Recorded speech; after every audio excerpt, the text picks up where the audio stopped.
إن الحمد لله نحمده ونستعينه ونستغفره ونعوذ بالله من شرور أنفسنا ومن سيئات أعمالنا من يهده الله فلا مضل له ومن يضلله فلا هادي له أشهد أن لا إله إلا الله وحده لا شريك له وأشهد أن محمدا عبده ورسوله أما بعد فإن خير الحديث كتاب الله وخير الهدي هدي محمد صلى الله عليه وسلم وشر الأمور محدثاتها وكل محدثة بدعة وكل بدعة ضلالة وكل ضلالة في النار. أعوذ بالله السميع العليم من الشيطان الرجيم من همزه ونفخه ونفثه. بسم الله الرحمن الرحيم. رب اشرح لي صدري ويسر لي أمري واحلل عقدة من لساني يفقهوا قولي. بسم الله الرحمن الرحيم. إن الله وملائكته يصلون على النبي يا أيها الذين آمنوا صلوا عليه وسلموا تسليما. اللهم صل على محمد وعلى آل محمد كما صليت على إبراهيم وعلى آل إبراهيم إنك حميد مجيد. اللهم بارك على محمد وعلى آل محمد كما باركت على إبراهيم وعلى آل إبراهيم إنك حميد مجيد.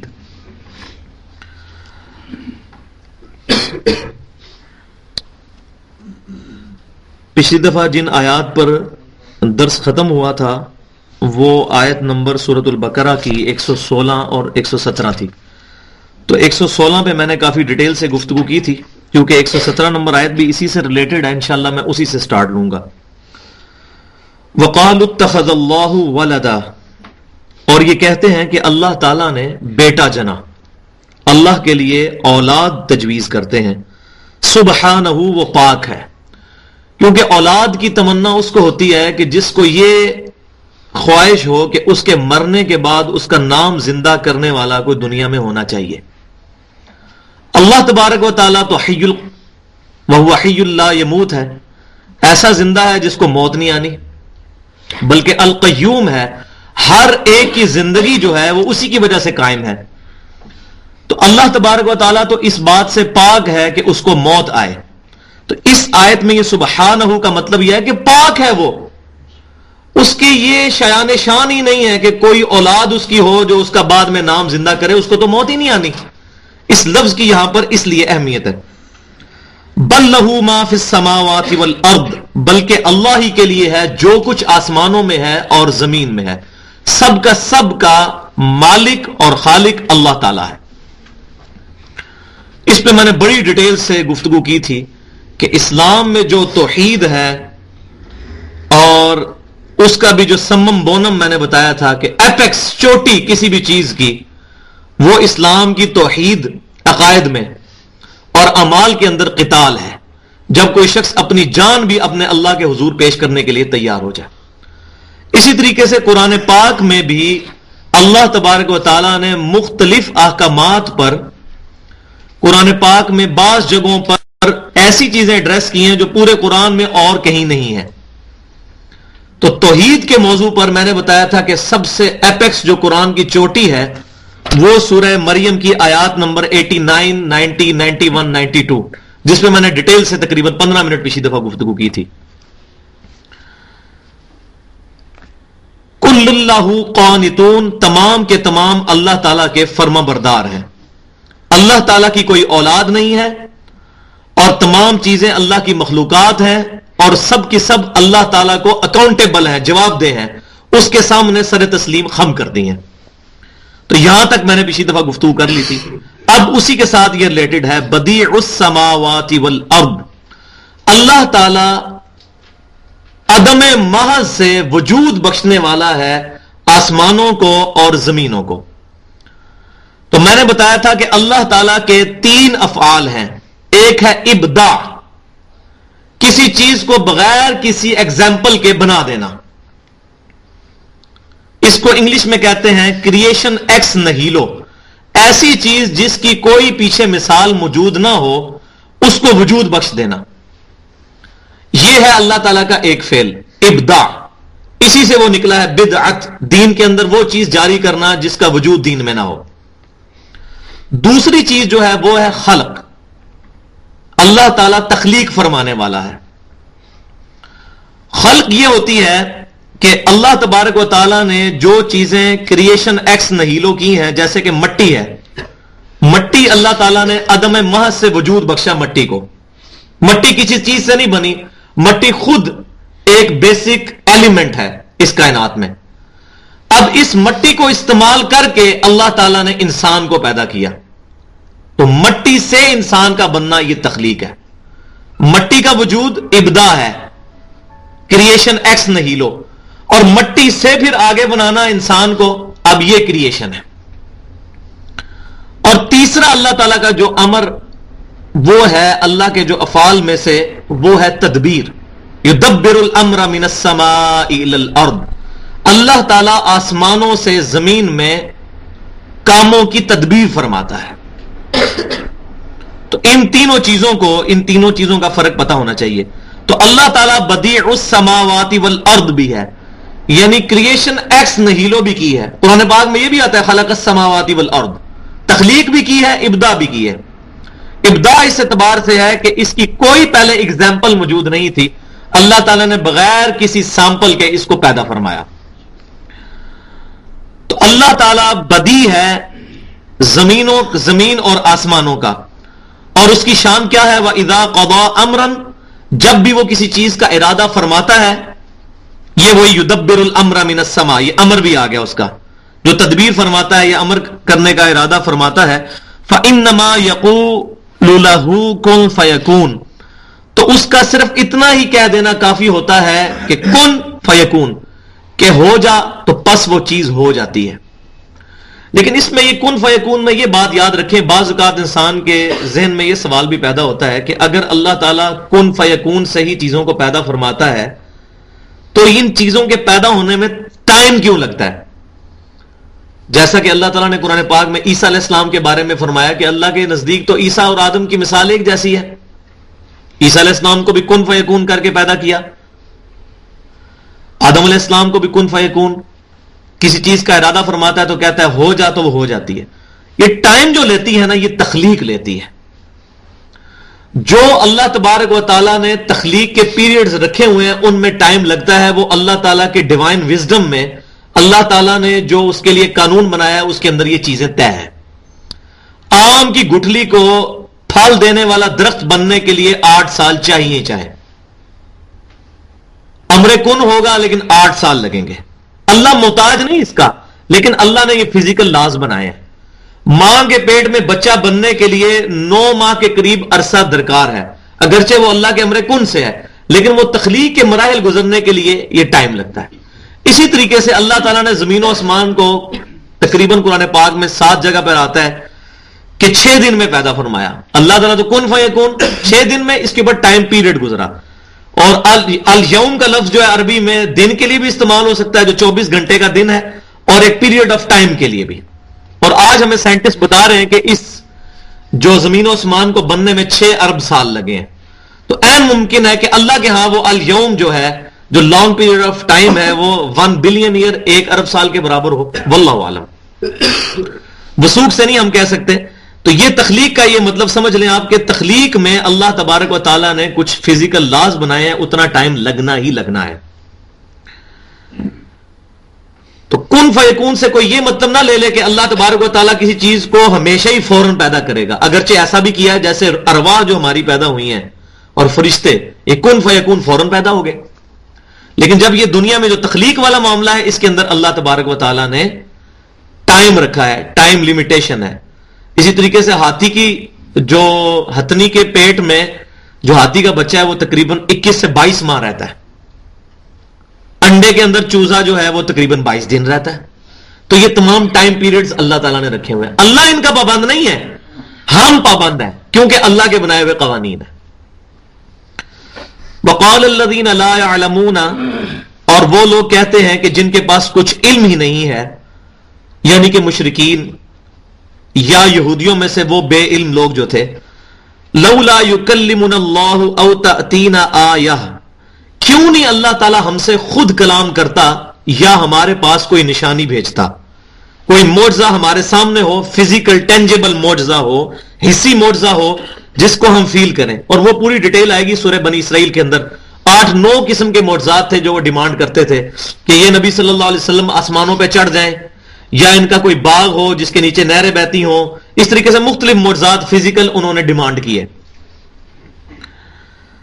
تو یہ جو مضمون ہے وہ ڈیٹیل کے ساتھ سورہ بنی اسرائیل اور سورۃ الانعام کے اندر جا کے کھلے گا. تو یہاں میں ایک مضمون آپ کو اس اعتبار سے تھوڑا سا اشارتاً ایک بات بتا دوں کہ نبی صلی اللہ علیہ وسلم کا جو دعوی نبوت ہے، وعلیکم السلام، وہ جس معجزے پر ہے وہ کوئی حصی معجزہ نہیں ہے، وہ ہے یہ قرآن. اور یہ بات سورۃ العنکبوت کے اندر آئے گی کہ یہ کہتے ہیں کہ اس نبی کو معجزہ کیوں نہ دیا گیا. تو اللہ تعالیٰ فرماتا ہے 21ویں پارے کے پہلے صفحے پر یہ بات آتی ہے، وہ انشاءاللہ جب آئے گی میں ڈیٹیل سے عرض کروں گا کہ کیا ان کے لیے یہ کافی نہیں ہے کہ اللہ کی آیات صبح و شام ان پر پڑھی جاتی ہیں. موسیٰ علیہ السلام کو دعوی نبوت کے لیے جو 2 معجزات دیے گئے تھے، ایک عصا والا معجزہ اور دوسرا ید بیضا والا معجزہ، اس کی بنیاد پر ان کا دعویٰ تھا کہ میں اللہ کا نبی ہوں. عیسیٰ علیہ السلام کا دعویٰ جن 4-5 بڑے معجزات پہ تھا، مردوں کو زندہ کرنا، اسی طریقے سے مادر ذات کوڑی اور جو اندھے ہیں ان کو شفا دینا اللہ کے اذن سے، اور مٹی کی جو مورت بنا کے اس میں پھونک مارنا تو اللہ کے اذن سے وہ پرندہ بن جائے. یہ وہ تمام معجزات تھے جن کی بنیاد پہ عیسیٰ علیہ السلام کا دعویٰ تھا کہ میں اللہ کا نبی ہوں. جبکہ امام کائنات سید الاولین والآخرین شفیع المذنبین رحمت للعالمین سیدنا و مولانا محمد رسول اللہ صلی اللہ علیہ وسلم کا جو دعوی نبوت ہے وہ اس پر نہیں ہے کہ میری انگلیوں سے پانی کے چشمے جاری ہوتے ہیں، اگرچہ یہ صحیح ہے، بخاری اور مسلم میں موجود ہے. اسی طریقے سے آپ صلی اللہ علیہ وسلم کی مبارک انگلی کے اشارے سے چاند 2 ٹکڑے ہوا، صحیح بخاری میں موجود ہے. اس قسم کے حصی معجزات سینکڑوں ہزاروں کی تعداد میں موجود ہیں، لیکن ان کی بنیاد پر نبی صلی اللہ علیہ وسلم نے دعوی نبوت نہیں کیا. دعوی نبوت جو ہے وہ اس کتاب اللہ کی بنیاد پر ہے، اور اس کی جو ایونچوئل حکمت ہے وہ ہمیں سمجھ آتی ہے کہ چونکہ آپ صلی اللہ علیہ وسلم قیامت تک کے لیے نبی بنا کے بھیجے گئے ہیں، قیامت تک آنے والے انسانوں کے لیے نبی بنا کے بھیجے گئے ہیں، جنوں کے لیے، پوری انسانیت کے لیے. تو آج کا اگر کوئی انسان ہمیں یہ کہتا ہے کہ نبی صلی اللہ علیہ وسلم اللہ کے نبی ہیں، اس پہ آپ کی دلیل کیا ہے، تو ہم یہ تو نہیں کہیں گے ان کو کہ آپ صلی اللہ علیہ وسلم کی انگلیوں سے پانی کے چشمے جاری ہوتے تھے. کیوں کہ وہ کہیں گے ہمیں دکھائیں کوئی ویڈیو. اسی طریقے سے ایک یہودی سے کوئی جا کے کوسچن کرتا ہے، کوئی ایسا ایتھیسٹ منکرین خدا میں سے کہ حضرت موسیٰ علیہ السلام کو تم سمجھتے ہو اللہ کے نبی، تو ان کا معجزہ کیا ہے؟ وہ کہے گا جی آسا. تو کہے گا جی لائیں جی آسا کدھر ہے، ہمارے سامنے ذرا سمندر جو پھاڑ کے اس میں رستہ بنا کے بتائیں تو ہم دیکھیں گے نا. تمہاری اس کتابوں کو تو نہیں ہم مانتے. لیکن آج اگر ہم سے کوئی آگے یہ سوال کرے گا نبی صلی اللہ علیہ وسلم کے لیے جو آپ دعوے نبوت رکھتے ہیں وہ کس بنیاد پہ، تو ہم کہتے ہیں اس کتاب کے اوپر. اس کتاب کو آپ چیک کر لیں، اس کتاب کو آج کے جو سائنٹیفک فیکٹس جو پروو ہو چکے ہیں ان کے اوپر پیش کریں. ایک بھی اسٹیبلش سائنس کے خلاف بات نہیں ہے قرآن پاک کی. وہ انشاءاللہ تعالی جب سورہ حامیم السجدہ کی آیات آئیں گی نا، سنوریہم آیاتنا فی الآفاق وفی انفسہم حتی یتبین لہم انہ الحق، ان قریب ہم زمین و آسمان میں ان کی جانوں میں ان کو ایسی نشانیاں دکھائیں گے، یہ چیخ اٹھیں گے یہ قرآن اللہ کا کلام ہے. جو آج وہ غیر مسلم چیخ اٹھیں، ان کے مسلمان ہونے کی وجہ ہماری داڑیاں اور ہماری نمازیں اور ہماری تبلیغیں نہیں ہیں. ہمارے مولویوں کی بات تو ایک مسلمان نہیں سنتا. جمعے کے وقت وہ جب نماز کا وقت ہوتا ہے اس وقت وہ انٹر ہوتا ہے، تقریر نہیں سنتا. غیر مسلم ہماری تقریریں سن کے مسلمان ہو رہے ہیں. نہیں، 11 ستمبر 2001 کے بعد صرف 9 مہینے میں 34,000 امریکن مسلمان ہوئے ہیں قرآن پاک کا ترجمہ انگریزی میں پڑھنے سے. کہ قرآن پاک 20ویں صدی کے جو سائنٹیفک فیکٹس ہیں ان کے مطابق قرآن پاک میں وہ باتیں موجود ہیں جو آج سے تقریباً 1450 سال پہلے یہ کتاب نازل ہوئی. یہ وجہ ہے ان کے مسلمان ہونے کی. تو نبی صلی اللہ علیہ وسلم کو یہ کافر کہتے تھے ان کو کوئی معجزہ کیوں نہیں دیا گیا؟ یہ جب خود دعویٰ کرتے ہیں کہ عیسیٰ علیہ السلام مردے زندہ کرتے تھے، یہ بھی ہمیں مردہ زندہ کر کے بتائیں. موسیٰ علیہ السلام کے معجزات بتاتے ہیں، اس طرح کا کوئی معجزہ یہ بھی کر کے بتائیں. یہ آپ کے ساتھ بھائی جو بیٹھے ہوئے سو رہے ہیں، اپنے دائیں بائیں نظر رکھیں جی. شیطان کی پوری کوشش ہے کہ آج آپ کو سلا دیں. میں نے آپ کو بتایا تھا. تو ایک دوسرے پر نظر رکھیں کہ کوئی بندہ سونے نہ پائے. اور اگر کوئی کہہ رہا جی میں آنکھیں بند کر کے مراقبے میں سن رہا ہوں تو اس کی ظاہر کا اعتبار نہ کریں. ٹھیک ہے، باطن کا، بلکہ ظاہر پہ تو فتویٰ لگتا ہے نا جی. تو نبی صلی اللہ علیہ وسلم کا جو دعوی نبوت ہے وہ اس کتاب کے اوپر ہے. تو وہ معجزات ڈیمانڈ کرتے تھے تو اللہ تعالیٰ نے فرمایا کہ یہ قرآن معجزہ ہے قیامت تک کے لیے. تو اب یہ اس ٹاپک کو ایڈریس کیا جا رہا ہے کہ یہ کہتے ہیں کہ یا تو اللہ تعالیٰ ہمارے سامنے آ کر بات کرے ہم سے، یا ہمارے پاس کوئی نشانی آ جائے. کذالک قال الذین من قبلہم مثل قولہم، اسی طرح کی بات ان لوگوں نے بھی کہی تھی جو کہ ان سے پہلے گزرے تھے. وہ ہم پہلے پڑھ چکے ہیں اسی سورہ بقرہ کے اندر کہ موسیٰ علیہ السلام سے بھی ڈیمانڈ کی گئی تھی کہ اللہ تعالیٰ کو ہم دیکھنا چاہتے ہیں، تو بجلی کی کڑک نے ان کو آ گھیرا تھا اور وہ یہ چیز دیکھ رہے تھے ان کے سامنے. پھر اللہ تعالیٰ نے ان کو موت کے بعد دوبارہ زندگی دی.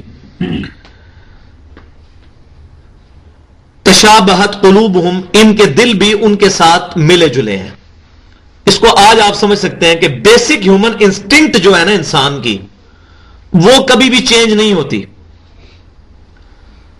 انسان جب بھی کوئی ایسی چیز دیکھتا ہے جو فزیکل لاز سے ٹکراتی ہے تو وہ اس کو آکورڈ لگتی ہے اور اٹریکٹ کرتی ہے. مثال کے طور پر اگر یہ کہا جائے کہ یہ میرے پاس جو سامنے لیپ ٹاپ ہے یہ اچانک ہوا میں یہاں اڑنا شروع کر دے تو لوگ کہیں گے اوہ دیکھو کیا ہو گیا. حالانکہ اس سے مشکل چیز یہ ہے کہ روزانہ اربوں خربوں پرندے اور مکھیاں اور کیڑے اڑ رہے ہیں، لیکن ہمیں نہیں نظر آتا کہ یہ کیوں اڑ رہے ہیں. اس کے اوپر کبھی ہم نے توجہ ہی نہیں دی. کیوں؟ کہ ان فزیکل لاز کے ہم عادی ہو چکے ہوئے ہیں. ورنہ واللہ انڈے میں سے چوزا نکلنا اتنا بڑا معجزہ ہے کہ مردے کو زندہ ہونا اتنا بڑا معجزہ نہیں جتنا انڈے میں سے چوزا نکلنا ہے. مردہ تو آپ کے سامنے لیٹا ہوا ہے، ٹھیک ہے، اس میں روح ڈلی ہے، کوئی جن آیا اور وہ کھڑا ہو گیا، لیکن انڈے اور چوزے کا کوئی تعلق ہی نہیں ہے. انڈے کو ہم نے کئی بار توڑ کے دیکھا ہے فزیکلی، اس کے اندر سے لیس دار مادہ نکلتا ہے، اس لیس دار مادے کا کوئی تعلق ہی نہیں اس چوزے کے ساتھ جو اس میں سے نکلتا ہے. روزانہ اربوں خربوں انڈوں میں سے چوزے نکل رہے ہیں، اتنا بڑا معجزے ہمارے سامنے ہو رہے ہیں، لیکن ہم کہہ رہے ہیں یار ہوتا ہی ہے ایسے، کیونکہ ہم عادی ہو چکے ہیں. تو انسان کی یہ انسٹنکٹ ہے کہ وہ خلاف نیچر جو چیزیں ہوتی ہیں ان کو دیکھ کے بڑا اٹریکٹ ہوتا ہے. حالانکہ نیچر کے اندر ایسی چیزیں موجود ہیں کہ جن کے اوپر اگر بندہ ایمفسائز کرے تو اللہ تک بندہ پہنچ سکتا ہے. تو اللہ تعالیٰ فرما رہا ہے کہ ان سے پہلے لوگوں نے بھی ایسے باتیں کی تھی، یہ بھی ان کے دل بھی ان کے ساتھ بالکل ملے جلے ہو چکے ہیں. قد بینا الآیات لقوم یوقنون، بے شک ہم نے آیات اپنی یقین رکھنے والوں کے لیے واضح بیان فرما دی ہیں. تو اب اس میں بھی اشارتاً وہ بات آ گئی کہ اصل معجزہ کیا ہے؟ قرآن. دیکھیں نا، اس کا جواب تو یہ ہونا چاہیے تھا کہ ہاں کافرو ہمارا نبی مردہ زندہ کر کے بتاتا ہے آپ کو، لیکن اللہ ہمارا قد بینا الآیات لقوم یوقنون، بے شک ہم نے صاف صاف اپنی نشانیاں، یہ ہیں آیات. وہ جو کہتے تھے آیت لے کے آئے کوئی نشانی ہے معجزہ، اللہ ہمارا یہ ہیں آیات. ایک معجزہ مانگ رہے ہو، یہ 6,500 کے قریب آیات قرآن پاک، یہ سب ہر آیت اللہ تعالیٰ کے ڈیوائن وزڈم اور ڈیوائن علم کا، نالج کا ایک معجزہ ہے. جو میں نے قرآن پاک کے تعارف میں 1.5 گھنٹہ گفتگو کی تھی اس میں یہ چیز بتائی تھی.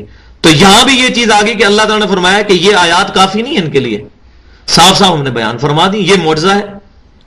انا ارسلناک بالحق بشیرا ونذیرا، بے شک ہم نے اے محبوب صلی اللہ علیہ وسلم آپ کو حق کے ساتھ پرپسفل مقصد کے لیے بھیجا ہے. بشیرا ونذیرا، خوشخبریاں دینے والا اور ڈر سنانے والا. خوشخبری کن کو دینے والا؟ کہ جو اللہ تعالیٰ کے فرما بردار ہیں، اور ڈر سنانے والا ان کے لیے جو اللہ تعالیٰ کی نافرمانی کرتے ہیں. وَلَا تُسْأَلُ عَنْ أَصْحَابِ الْجَحِيمِ، اور اے محبوب صلی اللہ علیہ وسلم آپ سے یہ نہیں پوچھا جائے گا کہ لوگ دوزخ میں کیوں پہنچے ہیں. دوزخ میں جانے والے جو لوگ ہیں ان کی اکاؤنٹیبلٹی، جواب دہی آپ سے نہیں ہوگی، بلکہ انہیں سے ہی پوچھا جائے گا کہ ہاں بھائی تمہارے پاس ہمارے انبیاء آئے، ہمارے محبوب صلی اللہ علیہ وسلم آئے، تو آپ نے ان کی دعوت کو قبول کیوں نہ کیا؟ اور وہ مانیں گے کہ واقعی قالوا بلا قد جاءنا نذیر فکذبنا وقلنا ما نزل اللہ من شیء، ہمارے پاس آئے تھے رسول لیکن ہم نے کہا کہ یہ تو ہم ہمارے ساتھ فراڈ کر رہے ہیں، کوئی ایسی بات نہیں ہے. اور پھر وہ اپنا اعتراف کریں گے وقالوا لو كنا نسمع او نعقل ما كنا في اصحاب السعیر، اگر ہم دنیا میں بات سن لیتے اور اپنی عقل کو استعمال کر لیتے تو آج ہم دوزخ میں نہ ہوتے. پھر اللہ تعالیٰ فرماتا ہے فاعترفوا بذنبهم، انہوں نے اپنے اصلی جرم کا اعتراف کر لیا ہے. فسحقا لاصحاب السعیر، پس پھٹکار ہو دوزخ والوں پر، اصحاب سعیر پر. تو نبی صلی اللہ علیہ وسلم کا منصب ہے خوشخبری دینا اور ڈر سنانا. یہ بعض لوگ کہتے ہیں ڈرانے والا، میں اس کو اتنا اچھا نہیں سمجھتا. نبی صلی اللہ علیہ وسلم ڈر سنانے والے ہیں، ڈرانے کے لیے نہیں. آپ خود فرماتے ہیں لوگوں کو خوشخبریاں سناؤ، ان کو متنفر نہ کرو. ڈر سنانے والا، یہ ذرا اپروپریٹ ٹرانسلیشن بنتی ہے. خوشخبری دینے والا اور ڈر سنانے والا، آخرت کا ڈر. تو اے نبی صلی اللہ علیہ وسلم، ہم آپ سے نہیں پوچھیں گے کہ اے محمد صلی اللہ علیہ وسلم، ہم نے آپ کو آپ کی امت کی طرف پیغمبر بنا کے بھیجا تو یہ لوگ کیوں نہیں مان لے کر آئے؟ ابو جہل کیوں نہیں مومن ہوا؟ ابو لہب نے کیوں نہیں اسلام قبول کیا؟ ابو طالب نے اسلام کیوں نہیں قبول کیا؟ یہ آپ سے نہیں پوچھا جائے گا. آپ کا کام صرف دعوت دینا ہے. تو یہ آج ہمارے لیے بھی ہے کہ جب کوئی بھائی ہماری بات نہ سنے اور دعوت پہ لبیک نہ کہے تو ہمیں اس پہ سیکھ پا ہونے کی، اس سے لڑائی کرنے کی ضرورت نہیں ہے. ہماری یہ رسپانسبلٹی نہیں کسی کو زبردستی جو ہے وہ گھول کے اس کے اندر ایمان اتار دیا جائے، یا کتاب و سنت کی دعوت کو یا دعوت توحید کو، نبی صلی اللہ علیہ وسلم کی محبت کو اس کے دل میں ڈال دیا جائے. یہ ہماری رسپانسبلٹی نہیں کہ جان بوجھ کر ہاں دعوت دی جائے. لیکن اس کا دوسرا پہلو بھی ہے. بعض لوگ اتنے روڈ طریقے سے دعوت دیتے ہیں، وہ کہتے ہیں جی ساڈا کام تے آ جائے جی نبی بھی آئے سن، نبیاں کو بھی لوگوں نے توحید نہیں سنی، تے اگر اسی پیش کرنے آتے لوگ نہیں سنتے تو خیر ہے. نبیوں نے جس طریقے سے توحید پیش کی اور آپ نے جس طریقے سے پیش کی، اس میں زمین آسمان کا فرق ہے. اگر ہم نے کسی فرقے کی طرف بلا کر کتاب و سنت کی دعوت پیش کی، ایک بریلوی اگر کسی اہل حدیث یا دیوبندی کو یہ کہے کہ آؤ تم بریلوی مکتبہ فکر میں آ جاؤ، اور وہ یہ کہ میں نبیوں والی دعوت دے رہا ہوں، تو نبی کیا کہتے تھے؟ بریلوی ہو جاؤ. تو آج اگر دعوت پھیلے گی تو کتاب و سنت کے نام پر پھیلے گی، کسی فرقے کے نام پر نہیں. یہ ابھی آگے آ رہا ہے، اس میں پہلا سپارہ اسی پہ کنکلوڈ ہوگا، اور وہ بہت زبردست آیات ہے اس اعتبار سے. تو ہم نے اگر کسی ٹائٹل کو ساتھ لے کے چلنا ہے کہ کوئی شخص یہ کہے کہ جی میں بریلویت کے ٹائٹل سے یا دیوبندیت کے ٹائٹل سے یا قادیانیت کے ٹائٹل سے یا اہل حدیثیت کی ٹائٹل سے یا شیعت کے ٹائٹل سے لوگوں کو کہوں کہ آؤ اسلام کی طرف آؤ، توحید کی دعوت قبول کرو، پھر لوگ سنتے نہیں ہیں، لوگ توحید کی بات سنتے نہیں ہیں. بھائی آپ نے تو نو انٹری کا بورڈ لگا لیا ہوا ہے، آپ کی مسجد کا نام اتنا سا ہے اور باہر مسلک کا نام اتنا بڑا لکھا ہوا ہے، تو آپ کہہ رہے ہیں ہم نبیوں والی دعوت پیش کر رہے ہیں. لعنت اللہ علی الکاذبین. میں قرآن کی آیت ہی پڑھ سکتا ہوں، نبیوں نے کوئی اس طریقے سے دعوت نہیں دی ہے. پھر یہ کہنا جی لوگ توحید سنتے نہیں ہیں، جائیں جی انبیاء سے بھی نہیں سنی. بھائی نہیں، ہم نے اس طریقے سے پیش ہی نہیں کی. انبیاء کرام کس طریقے سے پیش کرتے تھے؟ ما کان ابراہیم یہودی ولا نصرانی ولکن کان حنیفا مسلما وما کان من المشرکین. ابراہیم نہ یہودی تھے، نہ عیسائی تھے، نہ مشرک تھے، وہ تو مسلم تھے، مسلمان تھے، اور سب سے ٹوٹ کر ایک اللہ کے ہو گئے تھے، حنیفہ تھے. تو آج اسی پیٹرن پہ اگر دعوت دی جائے گی، بریلوی، دیوبندی، اہل حدیث، اس نام کو چھوڑ کر، یہ جائز ہے یا ناجائز، اس پہ تو بحث ہی نہیں ہے. بحث یہ ہے کہ ہم نے دعوت انبیاء والے طریقے پر دینی ہے. اگر ہم نے کوئی طریقہ ایسا اڈاپٹ کیا کہ جس میں فرقے کا نام آیا اور اس کی وجہ سے کوئی متنفر ہو گیا، اب ہم یہ نہیں کہہ سکتے جی ہم نے تو توحید پیش کی تھی، لوگوں نے قبول ہی نہیں کی. نہیں، یہ آپ کا ہی قصور ہے. لہذا انبیاء کے ساتھ نہ اپنے آپ کو کمپیئر کیا جائے. تو نبی صلی اللہ علیہ وسلم سے کہا جا رہا ہے آپ سے نہیں پوچھا جائے گا لوگ دوزخ میں کیوں پہنچ گئے. وَلَن تَرْضَىٰ عَنْكَ الْيَهُودُ وَلَا النَّصَارَىٰ، اور ہرگز یہ یہودی یا عیسائی راضی نہیں ہوں گے، خوش نہیں ہوں گے، حَتَّىٰ تَتَّبِعَ مِلَّتَهُمْ، یہاں تک کہ اے مسلمانوں تم بھی پیروی کرنے لگ پڑو ان کی ملت کی. تب یہ خوش ہوں گے. جب تک تمہیں یہودی یا عیسائی نہ بنا لیں اس وقت تک ان کا کلیجہ ٹھنڈا نہیں ہوگا. تو یہ سیم بیماریاں مسلمانوں میں بھی آج موجود ہیں. قُلْ إِنَّ هُدَى اللَّهِ هُوَ الْهُدَىٰ، اے محبوب صلی اللہ علیہ وسلم تم فرماؤ کہ ہدایت تو وہ ہے کہ جو اللہ تعالیٰ کی بتائی ہوئی ہے. اللہ تعالیٰ ہدایت کا راستہ بتاتا ہے، اور اللہ تعالیٰ نے ہدایت کا راستہ کیا بتایا ہے؟ إِنَّ الدِّينَ عِنْدَ اللَّهِ الْإِسْلَامِ، the only acceptable religion in the sight of Allah is Islam. اسلام اللہ کے حضور قابل قبول دین ہے. وَمَن يَبْتَغِي غَيْرَ الْإِسْلَامِ دِينًا فَلَن يُقْبَلَ مِنْهُ وَهُوَ فِي الْآخِرَةِ مِنَ الْخَاسِرِينَ، جو کوئی بھی اسلام کے علاوہ کوئی اور دین لے کر اللہ کے حضور حاضر ہوا، اللہ تعالیٰ اس سے اس کا دین قبول نہیں کرے گا اور ایسا شخص خسارہ پا جائے گا. تو اللہ نے جو دین اتارا ہے وہ اسلام ہے، نہ یہودیت، نہ عیسائیت، اور نہ اس طریقے سے مسلمانوں میں جو گروہوں کے نام بنے ہوئے ہیں، یہ اللہ تعالیٰ کا نازل کردہ دین نہیں ہے. اللہ تعالیٰ نے اپنے محبوب صلی اللہ علیہ وسلم کو دین اسلام دیا. تو اے نبی آپ فرما دیجئے کہ اللہ کی بتائی ہوئی ہدایت وہی اصل میں ہدایت ہے. اب آگے دھمکی آ رہی ہے ہم مسلمانوں کے لیے. وَلَئِنِ اتَّبَعْتَ أَهْوَاءَهُمْ بَعْدَ الَّذِي جَاءَكَ مِنَ الْعِلْمِ، اور اگر اے سننے والے، اب میں یہ نہیں کہہ رہا کہ اگر اے نبی تم نے پیروی کی، تو قرآن کا مزاج سمجھنا چاہیے. میں نے پہلے بھی بتایا تھا قرآن پاک میں جہاد کے بارے میں آیات میں بعض اوقات اللہ تعالیٰ نے منافقین کو بھی یا ایھا الذین آمنو کہہ کر ایڈریس کیا ہے. پورے قرآن میں یا ایھا الذین نافقوا نہیں ہے، اے وہ جو نفاق کرتے ہو، ان کو نہیں تھا، کیونکہ وہ ہے تو مومن ہی تھے قانونی طور پر. وہ تو اللہ کو پتا تھا، یا اللہ نے اپنے محبوب صلی اللہ علیہ وسلم کو منافقین کے نام بتایا، انہوں نے حذیفہ بن یمان کو بتایا رضی اللہ تعالیٰ عنہ. عام مسلمانوں کے ساتھ تو منافقین بھی نمازیں پڑھتے تھے. تو یہ قرآن میں جو آیات آتی ہیں کہ اے مومنو تمہیں کیا ہو گیا ہے کہ بوجھل دل کے ساتھ جہاد کے لیے اٹھتے ہو، تو بعض لوگ یہ آیات پڑھ کے تو آج کے مسلمانوں پر ٹھوک رہے ہوتے ہیں یہ قرآن کی تعریف ہے.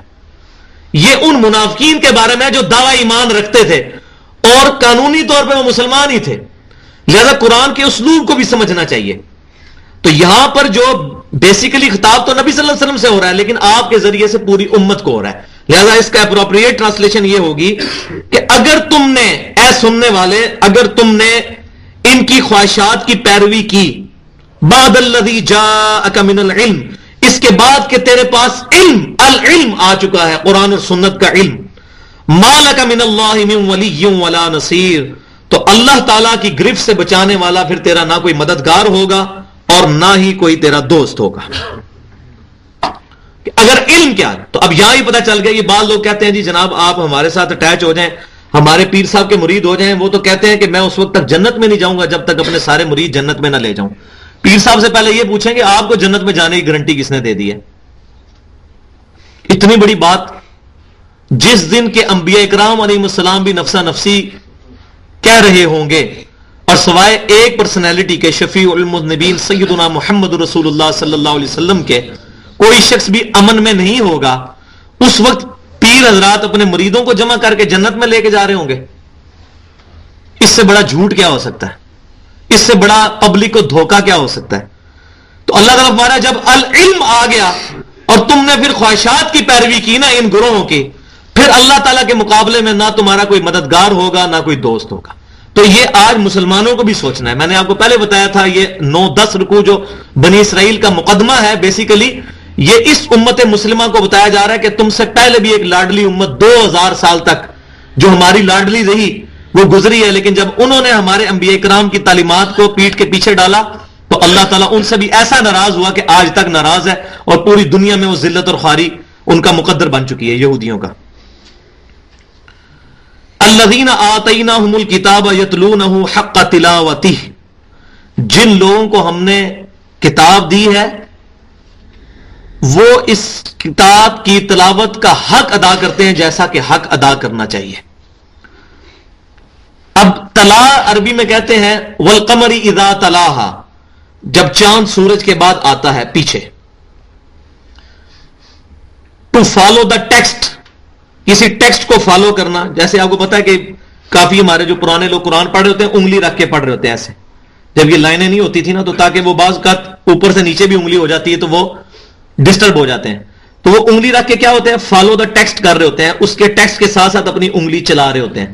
تو اس کو کہتے ہیں تلاوت. تلاوت خالی یہ نہیں ہے قرات کر لینا، ٹو فالو دا ٹیکسٹ. حق تلاوتی، جو کہ تلاوت کا حق ہے، فالو کرنے کا حق ہے، وہ کیا ہے کہ قرآن اور سنت کی تعلیمات پر عمل کیا جائے. یہ ہے تلاوت کرنے کا حق. تو جن کو کتاب دی گئی ہے وہ قرآن پاک کی تلاوت کرتے ہیں، اس کو فالو کرتے ہیں جیسا کہ فالو کرنے کا حق ہے. ایک تو ان معنوں میں بھی آئے گا کہ قرات کرتے ہیں، لیکن اصل معنی جو ہے اس کے لغوی معنی میں اس کو فالو کرنا. اولئک یؤمنون بہ، وہ اس کے ساتھ ایمان بھی رکھتے ہیں اس کے اوپر، اس کتاب کے اوپر. نہ صرف فالو کرتے ہیں، ظاہر ہے کہ جو فالو کر رہا ہے وہ ایمان والا ہی ہوگا. وَمَن يَكْفُرْ بِهِ فَأُولَئِكَ هُمُ الْخَاسِرُونَ، اور جو بھی اس کتاب کا کفر کرے گا تو ایسے لوگ ہی خسارہ اٹھانے والے ہیں. کتاب کا کوئی نقصان نہیں ہوگا، وہ لوگ خود خسارے میں ہوں گے. اور کیسے ہوں گے؟ وہ سورۃ الفرقان میں آتا ہے وقال الرسول یا رب ان قوم اتخذوا هذا القرآن مہجورا. نبی صلی اللہ علیہ وسلم قیامت والے دن شکایت کریں گے کہ اے اللہ میری اس قوم نے، میری اس امت نے قرآن کو پیٹ کے پیچھے ڈال رکھا تھا. تو وہاں پہ شکایت ہو جائے گی. تو شفاعت کہاں سے ہوگی ایسے شخص کی جس کی شکایت ہو جائے. شفاعت اس کی ہوگی جو الذین آتیناہم الکتاب یتلونہ حق تلاوتہ، اس کے اندر آئیں گے. اب وہ آیت دوبارہ ریپیٹ ہونے لگی ہے جہاں سے یہ ساری بات بنی اسرائیل کا مقدمہ شروع ہوا تھا. یا بنی اسرائیل اذکروا نعمتی التی انعمت علیکم وانی فضلتکم علی العالمین. اے یعقوب علیہ السلام کی اولاد، میرے ان احسانات کو یاد کرو جو میں نے تم پر کیے، اور سب سے بڑا احسان یہ کہ تمہیں تمام جہان والوں پر میں نے فضیلت دی تھی. اس وقت تم ہمارے لاڈلے ترین تھے. اور کتنے لاڈلے؟ 3 کتابیں ان کے اندر، تورات، زبور، انجیل ان کے اندر نازل ہوئی، صحائف لادہ سے نازل ہوئے، پھر اللہ تعالیٰ نے کتنے حصی معجزات دیے، اور 1400 سال تک انبیاء کرام کی چین ٹوٹی نہیں ہے. یہ صحیح بخاری میں حدیث موجود ہے کہ بنی اسرائیل میں جب بھی کوئی نبی فوت ہوتا تھا تو فوت ہونے سے پہلے کسی نبی کو ہی اپنا خلیفہ بناتا تھا. تو کتنی زبردست ان کی یہ اللہ تبارک و تعالیٰ نے ان کے لیے یہ نعمت کی تھی کہ وقت کا نبی ہر وقت ان میں موجود ہوتا تھا. اس کے باوجود انہوں نے حق سے اناد کیا. یہ بات اگلی آیت جو ہے پھر دوبارہ ریپیٹ ہو رہی ہے، جو پہلے بھی آ چکی ہے تھوڑی سی چینج کے ساتھ. وَاتَّقُوا يَوْمًا لَا تَجْزِي نَفْسٌ عَن نَفْسٍ شَيْئًا، اور ڈرو اس دن سے کہ جس دن کوئی جان کسی دوسری جان کا بدلہ نہیں بن سکے گی. وَلَا يُقْبَلُ مِنْهَا عَدْلٌ، اور نہ ہی کسی سے مالی تاوان قبول کیا جائے گا. وَلَا تَنْفَعُهَا شَفَاعَةٌ، اور نہ ہی کسی کے حق میں شفاعت نفع دے گی.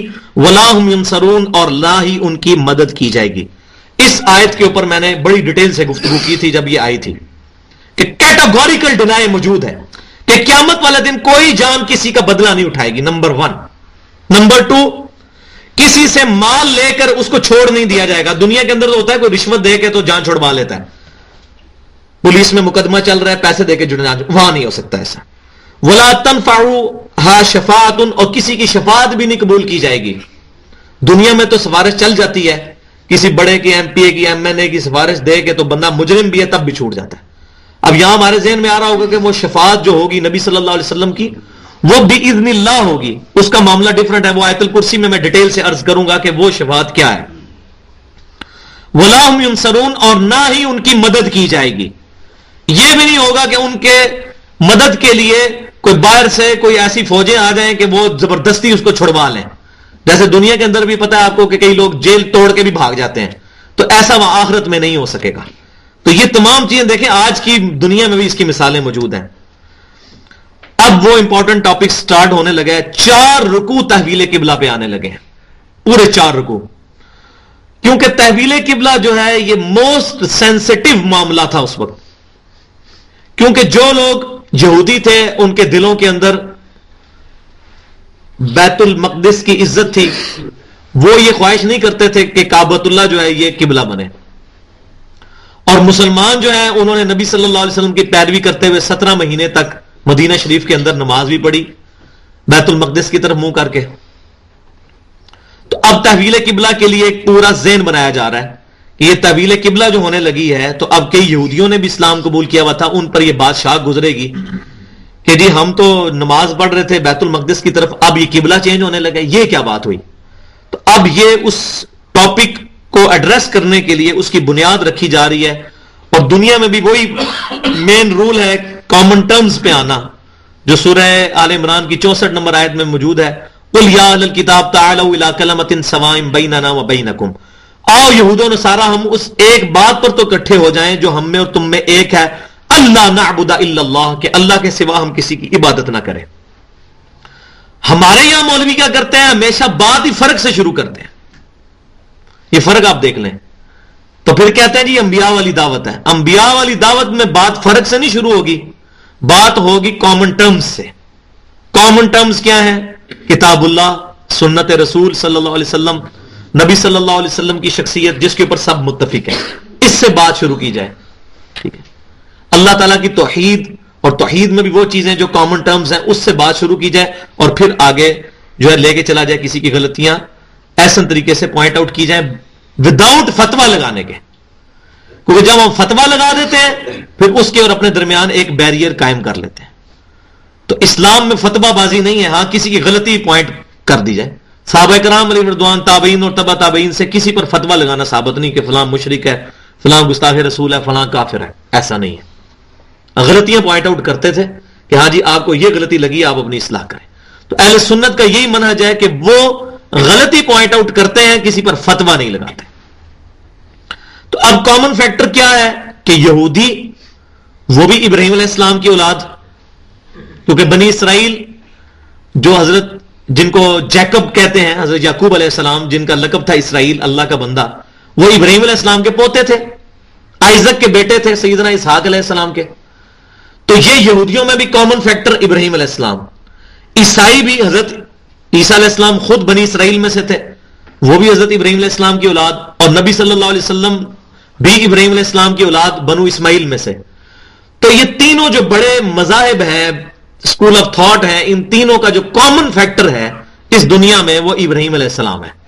تو اللہ تبارک و تعالیٰ نے تحویل قبلہ کے لیے اور بنی اسرائیل کی امت کو معزول کرتے ہوئے اس امت کو کھڑا کرنے کے لیے جو آخری میں نے بتایا تھا کیل ٹھوکا, جو تاج پوشی مسلمانوں کی ہوئی, وہ تحویل قبلہ کی صورت میں ہوئی کہ اب وہ 2000 سال سے بنی اسرائیل جس منصب پہ فائز تھے ان کو معزول کیا گیا, اور امت محمدیہ صلی اللہ علیہ وسلم کو اب بنی اسرائیل سے بنو اسماعیل میں یہ معاملہ شفٹ ہو گیا, اور ختم نبوت کا تاج نبی صلی اللہ علیہ وسلم کے مبارک سر پہ رکھا گیا, جس کا سب سے بڑا سمبل یہ ہے کہ اب قیامت تک کے لیے قبلہ جو ہے وہ خانہ کعبہ ہوگا. تو اب اس کا یہ پورا جو ہے سمجھیں کہ اس کی تمہید بنائی جا رہی ہے, اور ابراہیم علیہ السلام جو کامن فیکٹر ہے ان سے بات شروع کی جا رہی ہے. وَإِذِ ابْتَلَىٰ إِبْرَاهِيمَ رَبُّهُ بِكَلِمَاتٍ فَأَتَمَّهُنَّ, اور یاد کرو کہ ابراہیم علیہ السلام کو جب جب اللہ تعالیٰ نے آزمایا جن باتوں کے اوپر, تو اللہ تبارک و تعالیٰ کے لیے انہوں نے اپنی باتیں پوری کر دی, جس کو آج ہم انگلش میں کہیں گے کہ he passed with flying colours. Ibrahim علیہ السلام پر جب بھی کوئی آزمائش اللہ تعالیٰ کی طرف سے آئی, اللہ تعالیٰ نے ان کو کوئی حکم دیا, حتیٰ کہ ان کو بیٹے کو ذبح کرنے کا حکم دیا, تو اس کے لیے بھی وہ تیار ہو گئے. تو ابراہیم علیہ السلام کو جب بھی آزمایا گیا تو وہ ان باتوں پر پورے اترے کہ جو اللہ تعالیٰ نے ان کے لیے آزمائش رکھی تھی. تو پھر اس کے بعد اللہ نے کیا انعام ان کے لیے فرمایا, قال انی جاعلک للناس اماما, تو اللہ نے فرمایا بے شک میں اب تمہیں انسانیت کا امام بنانے والا ہوں. دیکھ لیں پوری انسانیت کا امام ہے. ابراہیم علیہ السلام کا منکر کوئی نہیں ہے, ایون ہندو بھی مانتے ہیں. یہ براہم جو لفظ استعمال ہوتا ہے ان کے اندر ابراہیم سے ہی نکلا ہوا ہے. یہ بھی بنی اسرائیل کا ایک جو وہ جس پہ ہالی ووڈ نے ایک فلم بھی بنائی ہے, the last tribe of Israel. بنی اسرائیل کے 12 میں سے ایک جو قبیلہ تھا وہ گم ہو گیا تھا, تو ایک جو یہودی ہے اس نے پوری اس پہ ریسرچ کی تھی, پھر اس نے ایک فلم بھی بنائی تھی کہ یہ وہ لوگ ہیں کہ جو یہ ہندو ہیں, اور ان کا بھی یہ دعویٰ ہے کہ ہمارے جو یہ اپنشدز ہیں اور ویدیں ہیں یہ تقریباً 4000 سال پرانی ہیں, اور آپ کو پتا ہے ان کتابوں میں آج بھی نبی صلی اللہ علیہ وسلم کی پریڈکشنز پیشن گوئیاں موجود ہیں. ایون صحابہ کرام کا بھی ذکر موجود ہے, خلفائے راشدین کا بھی. ایون یہاں تک موجود ہے کہ نبی صلی اللہ علیہ وسلم ربیع الاول کی 12 تاریخ کو پیدا ہوں گے, یہ ہندوؤں کی کتاب میں بھی لکھا ہوا ہے, اور صحیح سند سے یہی ثابت ہے. یہ جھوٹی بات ہے کہ نبی صلی اللہ علیہ وسلم کا وفات کا دن جو ہے 12 ربیع الاول ہے. ربیع الاول میں ضرور وفات ہوئی ہے لیکن 12 کو نہیں ہوئی, اور وہ ہم نے ایک پورا ریسرچ پیپر بھی اس پہ لکھا تھا کہ نبی صلی اللہ علیہ وسلم نے آخری خطبہ دیا ہے 9 ذی الحجہ جمعے کے دن, اور آپ یہ بخاری اور مسلم میں موجود ہے, اور بخاری اور مسلم میں ہے کہ آپ کی وفات ہوئی ہے سوموار کو, تو 9 ذی الحجہ کو جمعے کا دن تھا, اس کے بعد محرم آئی, پھر سفر, پھر ربیع الاول, اور حضور کی وفات ہو گئی. آپ بیچ میں جتنے مہینے ہیں سارے 30 کے رکھ لیں, 2 29 1 30 1 29 2 30, جو بھی کمبینیشن بنائے, سوموار والے دن 12 ربیع الاول نہیں بنتی. لہذا جو 12 ربیع الاول کو حضور کا یوم وفات مانتا ہے وہ بخاری مسلم کا منکر ہے. یا تو بخاری مسلم غلط کہہ رہی ہے کہ آپ نے آخری خطبہ جمعے کو دیا اور آپ کی وفات سوموار کو ہوئی, یا اس کی بات. تو یہ تاریخی جھوٹ ہے جو پبلک میں عام ہوا کہ 12 وفات ہے, 12 پیدائش ہے. صحیح سند کے ساتھ امام اسحاق جو سیدنا انس بن مالک کے شاگرد ہیں ان سے ایک قول موجود ہے, اور وہ صحابی رسول کے شاگرد ہیں کہ نبی صلی اللہ علیہ وسلم کی پیدائش ہوئی ہے 12 ربیع الاول کو. سوموار کے دن تک تو تھا, تو یہ ہندوؤں کی کتابوں میں بھی ہمیں مل گئی ہے یہ بات, تو وہ بھی مانتے ہیں اس چیز کو, اور ان کے اندر کئی ایسی چیزیں موجود ہیں. تو یہ وہ کامن ٹرمز کے اوپر, تو آپ کو پتا ہے ڈاکٹر ذاکر نائک نے ایک وہ لیکچر بھی دیا تھا سملیرٹیز بٹوین ہندوازم اینڈ اسلام, تو اس میں انہوں نے ایک سملیرٹی یہ بھی بتائی تھی, اے ابراہیم تمہیں میں انسانیت کا امام بنانے والا ہوں, اور الحمدللہ آج پوری دنیا کے مذاہب جو ہیں ابراہیم علیہ السلام کو تسلیم کرتے ہیں اپنے امام کے طور پر. آپ پتہ ہے امریکہ کا پہلا صدر ابراہم لنکن، تو ابراہم وہ کہتے ہیں، ہم ابراہیم کہتے ہیں. قال ومن ذریتی، تو ابراہیم علیہ السلام نے پھر عرض کی کہ اے اللہ جو میری اولاد ہے، میں تو امام بن گیا، میری اولاد کا معاملہ کیا ہوگا؟ قال لا ینال عہد الظالمین، تو اللہ تعالیٰ نے مختصر اور بڑا ہی جامع جواب دیا. فرمایا کہ میرا وعدہ ظالموں کو نہیں پہنچے گا، یعنی تیری اولاد میں جو فرما بردار ہوں گے وہ بھی امام بنیں گے. اور کتنے انبیاء کرام پیدا ہوئے، اور نبی صلی اللہ علیہ وسلم بھی ابراہیم علیہ السلام کی اولاد میں سے پیدا ہوئے. لیکن ابراہیمی ہونا، خالی ابراہیم علیہ السلام کی اولاد ہونا، یہ کوئی فخر کی بات نہیں اگر ان کی تعلیمات پہ عمل نہیں کرنا. تو بیسیکلی یہ ٹانٹ کرائی جا رہی ہے بنی اسرائیل کو کہ بنی اسرائیل یہ جو کہتے ہیں کہ ہم ابراہیم علیہ السلام کی اولاد ہیں، تو یہ ٹائٹل کیا کافی ہے؟ نہیں، جب تک کہ وہ ابراہیم علیہ السلام کو فالو نہیں کریں گے. اور وہ فالو کرنا کیا ہے؟ ما کان ابراہیم یہودی ولا نصرانیہ، نہ ابراہیم علیہ السلام یہودی تھے، نہ عیسائی تھے، نہ وہ نصرانی تھے. ولکن کان حنیفا مسلما وما کان من المشرکین، ابراہیم علیہ السلام جو ہے وہ ایک رب کے ہو گئے تھے سب سے ٹوٹ کر، اور وہ مشرکوں میں سے نہیں تھے، مسلمان تھے. تو اللہ تعالیٰ فرماتا ہے کہ میرا عہد ظالموں کو نہیں پہنچے گا، یعنی تیری اولاد میں سے جو نیک ہوگا اس تک ٹھیک ہے، اس کو بھی میں امام بناؤں گا.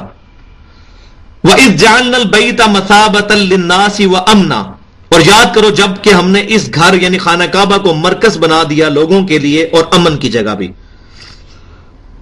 وَاتَّخِذُوا مِن مَّقَامِ إِبْرَاهِيمَ مُصَلًّى، اور یہ حکم دیا کہ بنا لو ابراہیم علیہ السلام کے کھڑے ہونے کی جگہ کو مصلی.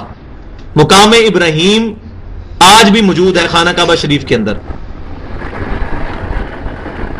حجر اسود اور حتیم کی جو درمیانی دیوار ہے اس کے سامنے مقام ابراہیم ہے، اور وہ پتھر بھی موجود ہے جو ابراہیم علیہ السلام نے خانہ کعبہ کی تعمیر کے اندر استعمال کیا تھا. تو اس مقام پر آج بھی امام کعبہ کھڑے ہو کر نماز پڑھاتے ہیں. تو قرآن پاک میں بھی ہے کہ مقام ابراہیم علیہ السلام کے کھڑے ہونے کی جگہ کو اپنا مصلی بناؤ. اور آج بھی مسلمان پوری دنیا سے جب عمرہ کرتے ہیں تو مقام ابراہیم پر یا اس کے قریب ہی اسی کی سیدھ میں 2 رکعت نفل بھی ادا کرتے ہیں، تو تب ان کا عمرہ مکمل ہوتا ہے. تو یہ اللہ تعالیٰ کی طرف سے حکم ہے. لیکن مکہ مدینے پر بھی ایک برا وقت گزرا تقریباً 600-650 سال تک سلطنت عثمانیہ کے دور میں، کہ جب خانہ کعبہ کی جو وحدت ہے اس کو توڑ کے 4 مسلوں کے اندر بانٹ دیا انہوں نے. ایک مسلح جو ہے وہ باب الفتح والی سائڈ پہ رکھ دیا، حجر اسود کے ساتھ والا جو دوسرا اپوزٹ کونا ہے جس جگہ پر حتیم ہے. ایک مسلح جو ہے وہ حجر اسود والی سیدھ پہ رکھ دیا. ایک مستجاب دیوار جو ہے جو رکن یمانی اور حجر اسود کے درمیان ہے، جہاں ربنا آتنا فی الدنیا حسنہ وفی الآخرۃ حسنۃ وقنا عذاب النار پڑھتے ہیں، وہاں پر ایک مسلح رکھ دیا. تو پہلا والا جو میں نے بتایا وہ فقہ حنفی کا مسلح، پھر فقہ شافعی کا، اور ادھر فقہ حنبلی کا، اور پھر چوتھا مسلح جو ہے بالکل خانہ کعبہ میں جو مقام ابراہیم کی اپوزٹ سائڈ جو ہے ادھر مسلح رکھا فقہ مالکی کا. تو یہ اماموں کے ناموں کی طرف منسوب کیا، ان کا کوئی قصور نہیں، ان کی زندگیوں کے یہ تقریباً 400-500 سال کے بعد یہ حرکت کی گئی، وہ اس میں مجرم نہیں ہے. جیسا کہ عیسائیوں نے عیسیٰ علیہ السلام کے بارے میں جو ڈیوینٹی کلیم کی ہے، الوہیت کا عقیدہ، اس میں عیسیٰ علیہ السلام کا کوئی قصور نہیں ہے، عیسائیوں کا قصور ہے. تو یہ مسلح تقریباً 1955 تک بنے رہے. 1925 میں تو فزیکلی جب یہ گورنمنٹ آئی سعودی گورنمنٹ، تو انہوں نے وہ مسلح تو اٹھا دیے چاروں کے چار، اور مقام ابراہیم پر امام کعبہ کو کھڑا کر دیا. لیکن وہ مسلح جو بنے ہوئے تھے فزیکل، جو ان کی جگہ اوپر شیڈ بنے ہوئے تھے، وہ توڑے نہیں، کیونکہ اس وقت اتنے سٹرونگ نہیں تھے کہ یہ کرتے، تو ہو سکتا ہے کہ وہ پھر ان کی عصبیت جاگ اٹھتی. تو 1955 میں جب مزید توسیع ہوئی مطاف کی، تو اس کے اندر پھر انہوں نے توڑا. یہ انہوں نے بھی تقریباً 30 سال تک کمپرومائز کیا ہے اس کے اوپر. مسلح بنے ہوئے تھے، وہاں نماز نہیں ہوتی تھی، نماز ایک امام کے پیچھے ہوتی تھی. تو جو لوگ یہ جھوٹ بولتے ہیں کہ جو سعودی عرب والے ہیں وہ حنبلی ہیں، تو ان کو احمد بن حنبل کا مسئلہ تو رہنے دینا چاہیے تھا، وہ بھی انہوں نے اٹھا دیا، چاروں اٹھا دیے. تو یہ 650 سال تک یہ بدعت خانہ کعبہ میں جاری رہی، مدینہ شریف میں بھی. اور اس میں میں وہ حدیث بیان کرتا ہوں جو بخاری اور مسلم کی متفق علیہ حدیث ہے، جس نے مدینہ میں بدعت کو جاری کیا اس پہ اللہ کی لعنت، اللہ کے فرشتوں کی لعنت، اور تمام لعنت کرنے والوں کی لعنت. یہ حدیث میں نے بیان کیا، آگے آپ خود سمجھ جائیں. ہم کسی پہ فتویٰ نہیں لگاتے، لیکن مدینے میں بدعت جاری کرنے والوں کے بارے میں نبی صلی اللہ علیہ وسلم کا غضب کس قدر جو ہے وہ بھڑکتا ہے. پھر یہ ایک مسلح رکھا گیا، تو اب بھی مقام ابراہیم کی سیدھ میں ہی امام کعبہ اکثر اوقات وہیں پہ کھڑا ہوتے ہیں، اور وہ اس آیت کے مطابق ہے. اس کا یہ مطلب نہیں کہ خانہ کعبہ میں جو کچھ آج ہو رہا ہے وہ صحیح ہے. جو چیز ٹھیک ہے وہ میں نے بیان کر دی، وہاں پہ بھی غلط چیزیں ہو رہی ہیں اور اللہ تعالیٰ ان کو توفیق دے کہ وہ اپنی غلطیوں کو دور کریں. بٹ اوورآل جہاں تک ایز فار ایز عقائد آر کنسرنڈ، الحمدللہ ان کے عقائد جو ہیں وہ بالکل صحیح ہیں. اور میری تقریباً 3 دفعہ حاضری ہوئی ہے وہاں میرے امام کعبہ سے بھی شیخ زین العابدین کے ساتھ بڑی ڈیٹیل ڈسکشن انگلش میں انشاءاللہ میں آپ کو کبھی سناؤں گا کہ جو میری ان کے ساتھ ہوئی تھی. وَعَاهِدْنَا إِلَىٰ إِبْرَاهِيمَ وَإِسْمَاعِيلَ، اور ہم نے تاکید کی ابراہیم علیہ السلام کو اور ان کے بیٹے اسماعیل علیہ السلام کو، أَن طَهِّرَ بَيْتِيَ لِلطَّائِفِينَ وَالْعَاكِفِينَ وَالرُّكَّعِ السُّجُودِ، کہ میرے گھر کو صاف ستھرا رکھو طواف کرنے والوں کے لیے اور اعتکاف بیٹھنے والوں کے لیے اور رکوع اور سجدے کرنے والوں کے لیے. تو یہ صرف خانہ کعبہ کو پاک صاف نہیں رکھنا بلکہ ساری مسجدوں کو صاف رکھنا یہ رسپانسبلٹی ہے. اور خصوصاً جو لوگ رمضان میں اعتکاف بیٹھتے ہیں وہ سمجھتے ہیں کہ اب یہ ہمارے گھر کی طرح ہے، اور بعض اوقات وہ اسی طرح صفوں میں بیٹھ کے زمین پہ بیٹھ کے سالن کھا رہے ہوتے ہیں اور وہ چیزیں وہاں بکھیر دیتے ہیں اور مسجد میں بعض اوقات بدبو بھی پیدا ہو جاتی ہے. تو یہ سخت جرم ہے. اللہ تعالیٰ کے جتنے بھی گھر ہیں ان کو اللہ تعالیٰ کی وجہ سے پروٹوکول دیتے ہوئے ان کا خیال رکھنا ہے، ان کو صاف رکھنا ہے. تو اللہ کے گھروں کو پاک صاف رکھنے کا حکم اللہ تعالیٰ نے خود دیا ہے. وَإِذْ قَالَ إِبْرَاهِيمُ رَبِّ اجْعَلْ هَذَا بَلَدًا آمِنًا وَارْزُقْ أَهْلَهُ مِنَ الثَّمَرَاتِ مَنْ آمَنَ مِنْهُمْ، اور یاد کرو جب ابراہیم علیہ السلام نے اپنے رب سے دعا کی کہ اے میرے رب بنا دے اس شہر کو امن والا اور روزی والا، اس کے باشندوں کو طرح طرح کے پھلوں سے روزی بھی دے.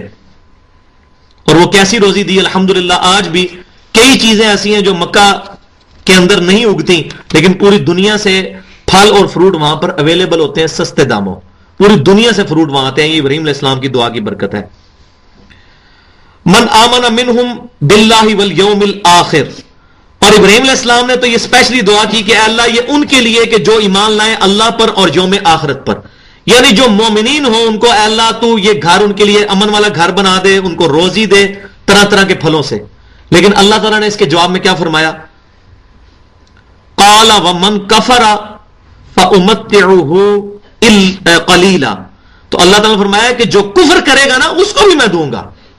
یہ نہیں ہے کہ صرف مومنین کو ہی میں رزق دوں گا، جو کفر کرے گا میں ان کو بھی دوں گا قلیل، تھوڑا سا دنیا کے اندر.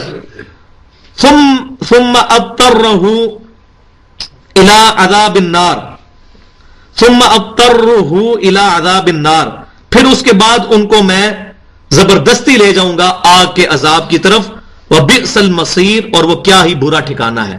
یعنی دنیا کے اندر چاہے کوئی شخص مکے میں رہتا ہے اور وہ کافر ہے اس کو بھی رزق ملے گا. اور آپ دیکھیں تقریباً انہوں نے 300 کے قریب بت جو ہیں وہ خانہ کعبہ میں رکھے ہوئے تھے اور معاشی طور پہ کتنے خوشحال تھے. قریش جو تھے مشرک بھی تھے، تب بھی اللہ تبارک و تعالیٰ کی طرف سے رزق کی ان میں کمی نہیں تھی. اور سب سے بڑی بات یہ کہ ان کو اتنا پروٹوکول دیا جاتا تھا کہ پورے عرب کے اندر جہاں بھی قریش کا قافلہ جاتا تھا اس قافلے کو لوٹا نہیں جاتا تھا، کہ وہ کہتے تھے اگر ہم نے ان کے قافلے کو لوٹ لیا تو یہ ہمارا بت نکال دیں گے وہاں سے. ہر قبیلے نے اپنا بت رکھا ہوا تھا نا خانہ کعبے کے اندر، تو ان کو بڑا اسپیشل پروٹوکول اسلام سے پہلے بھی ملتا تھا قریش کو. تو اللہ تعالیٰ ہمارا کہ جو کفر کریں گے ان کو بھی میں دنیا کا ساز و سامان تو برتنے کے لیے دوں گا، لیکن پھر ان کو میں زبردستی لے جاؤں گا عذاب النار کی طرف، اور وہ بڑا ٹھکانہ ہے. وَإِذْ يَرْفَعُ إِبْرَاهِيمُ الْقَوَاعِدَ مِنَ الْبَيْتِ وَإِسْمَاعِيلُ، اور اب وہ وقت بھی یاد کرو کہ جب ابراہیم علیہ السلام نے اور اسماعیل علیہ السلام نے بھی جب کعبے کی بنیادیں جو ہیں وہ بلند کرنا شروع کی.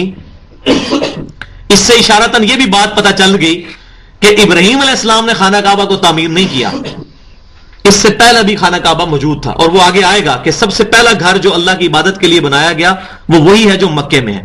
تو آدم علیہ السلام سے یہ اسرائیلی روایات میں ملتا ہے، اور ظاہر ہے یہ بالکل ٹھیک بھی ہوگا کیونکہ جب سے پہلا موحد یا مومن دنیا میں موجود ہے اللہ کی عبادت تو وہ کر رہا ہے. تو ابراہیم علیہ السلام سے پہلے بھی خانہ کعبہ موجود تھا، لیکن وہ بارش کے اثرات اور سیلاب کی وجہ سے، چونکہ وہ ایک وادی کے اندر ہے آج بھی، کچھ عرصہ پہلے تک تو جب بھی بارشیں ہوتی تھی تو پانی کھڑا ہو جاتا تھا. اب وہاں پہ گورنمنٹ نے جو ہے وہ کافی ہیوی ڈیوٹی جو ہے موٹرز لگائی ہیں پانی سک، کیونکہ بڑے بڑے چٹیل پہاڑ ہیں، وہ جب بارشیں ہوتی ہیں سارا وہ وادی میں ہی آ کے جمع ہو جاتا تھا. تو اس کی وجہ سے خانہ کعبے کی بنیادیں جو ہیں وہ گم ہو گئی ہوئی تھیں، خانہ کعبہ مسمار ہو چکا تھا. تو اللہ تعالیٰ نے ابراہیم علیہ السلام کو خانہ کعبے کی وہ جگہ بتا دی. تو جب وہ ان کی بنیادیں انہوں نے ڈھونڈی، پھر ان کو بلند کرنے لگے، تو ساتھ ساتھ وہ دعا بھی کر رہے تھے، ربنا تقبل منا انک انت السمیع العلیم، اے رب ہماری طرف سے یہ عمل قبول کر لے۔ لیکن مومن کی یہی نشانی ہے کہ نیکی کرے گا تب بھی ڈرتا رہے گا، کہے گا یا اللہ قبول کر لے۔ آج کی طرح نہیں کہ ہماری طرح کہ کوئی نیکی کرتے ہیں تو وہ ڈھنڈورا پیٹتے ہیں، جی میں تو یہ کیا، میں نے تو مسجد میں ٹائلیں میں نے لگوائی، میں نے فلاں جگہ یہ کر دیا، میں نے فلاں جگہ یہ کر دیا۔ تو مومن کیا ہوتے ہیں، کرنے کے باوجود بھی اپنے عمل کی طرف توجہ نہیں ہوتی، یا اللہ میں اتنا کچھ تیرے لیے کیا، یا اللہ قبول کر لے جو بھی جس طریقے سے میں کر رہا ہوں۔ انک انت السمیع العلیم، بے شک تو ہی سننے والا اور علم رکھنے والا ہے۔ اور یہ اب دعائیں شروع ہو رہی ہیں، ربنا وجعلنا مسلمین لک ومن ذریتنا، اے رب ہمیں بنا دے فرما بردار اپنا۔ ابراہیم علیہ السلام اپنے لیے بھی دعا کر رہے ہیں۔ اس سے یہ بھی بات پتا چلی کہ کسی شخص کو جب دعا کے لیے کہا جاتا ہے نا، یہ عموماً جو لوگ ذرا مذہبی طور پہ پیشوا ہوتے ہیں، ان کو جب دعا کے لیے کہا جاتا ہے تو کہتے ہیں جی اللہ تعالیٰ یار تیرے پہ کرم کرے، تو اپنے آپ کو بیچ میں سے خارجی بعض اوقات کر لیتے ہیں۔ تو جب بھی دعا کریں تو جمع کے سیغے کے ساتھ اپنے لیے بھی کریں اور اس کے لیے بھی دعا کریں۔ تو ابراہیم علیہ السلام دیکھیں اپنے لیے کر رہے ہیں کہ اے اللہ مجھے بھی فرما بردار رکھنا اپنا، ہم سب کو فرما بردار رکھنا، ومن ذریتنا امتا مسلمتا لک، اور میری اولاد میں سے بھی ایک مسلمان امت پیدا کرنا، فرما بردار امت جو خالصتاً تیری فرما بردار ہو۔ اور وہ ہم ہیں جناب بدبخت کہ جو اپنے آپ کو فرقوں میں اور گروہوں میں بانٹ کے آج 150 کروڑ ہونے کے باوجود ہماری وہ اہمیت بھی نہیں ہے جو اسرائیل کی اہمیت ہے دنیا کی پالیٹکس کے اندر۔ دنیا کے کسی معاملے میں کسی مسلمان ملک کو کبھی مشورہ نہیں کیا جاتا، کسی مسلمان ملک کو انوالو نہیں کیا جاتا۔ ہاں جب رگڑا لگانے کی باری آتی ہے تو کہتے ہیں ہاں ٹھیک ہے۔ وہ صحیح حدیث ہے نبی صلی اللہ علیہ وسلم کی کہ ایک وقت آئے گا کہ دنیا کی قومیں تم پر اس طرح ٹوٹ پڑیں گی اور لوگوں کو دعوت دیں گی جیسے دسترخوان پہ کھانا رکھ کے کہا جاتا ہے کہ آؤ اس کو کھاؤ۔ تو صحابہ کرام علیہ رضوان نے پوچھا یا رسول اللہ علیہ وسلم کیا اس وقت ہم تعداد میں زیادہ نہیں ہوں گے؟ تو آپ صلی اللہ علیہ وسلم نے فرمایا کہ تعداد میں تو تم بہت زیادہ ہوگے، لیکن مسلمانوں کے دل کے اندر ایک بیماری ڈال دی جائے گی وہن کی۔ تو انہوں نے پوچھا یا رسول اللہ علیہ وسلم یہ وہن کیا ہے؟ واہانون۔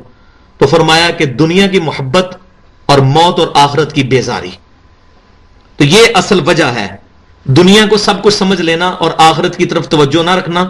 اس کی وجہ سے آج مسلمانوں کے حکمران بھی جو ہم میں سے ہی نکلے ہیں وہ لوگوں کہتے ہیں کہ جی آپ اگر ترقی کرنا چاہتے ہو تو اسلام رکاوٹ ہے آپ کی اس ترقی کے اندر، اسلام کو تو پہلے سائڈ پہ کرو، جس کو ڈاکٹر اقبال نے بہت پہلے سمجھ لیا تھا۔ انہوں نے وہ شعر میں کنکلوڈ کر دیا، جدا ہو دین سیاست سے تو رہ جاتی ہے چنگیزی۔